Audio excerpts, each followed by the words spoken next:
शिव पुराण कोटि रुद्र संहिता अध्याय 21वां भीमशंकर ज्योतिर्लिंग का महात्म्य। सूत जी बोले, हे ऋषिगणों, अब मैं आपको भीमशंकर ज्योतिर्लिंग के महात्म्य के बारे में बताता हूँ। इधर जब दानव भीम को यह ज्ञात हुआ कि राजा कैद खाने में कोई अनुष्ठान कर रहा है, तब वह क्रोधित होकर जेल खाने में पहुंचा। भीम राजा से बोला, हे दुष्ट, तू मुझे मारने के लिए कैसा अनुष्ठान कर रहा है, बता, अन्यथा मैं अपनी इस तलवार से तेरे टुकड़े टुकड़े कर दूंगा। इस प्रकार भीम और उसके अन्य राक्षस सैनिक राजा को धमकाने लगे। राजा भयभीत होकर मन ही मन भगवान शिव से प्रार्थना करने लगा। राजा बोला, हे देवादिदेव, कल्याणकारी भक्तवत्सल भगवान शिव, मैं आपकी शरण में आया हूँ, आप मेरी इस राक्षस से रक्षा करें।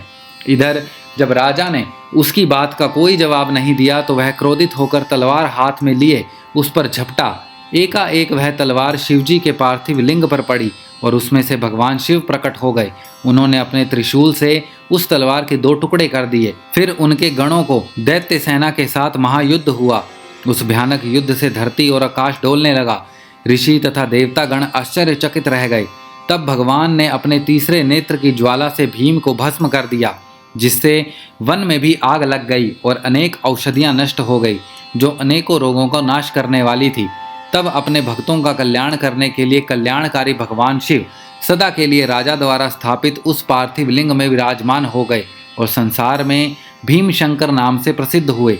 भगवान शिव का यह लिंग सदैव पूजनीय और सभी आपत्तियों का निवारण करने वाला है। कोटि रुद्र संहिता अध्याय 21वां समाप्त।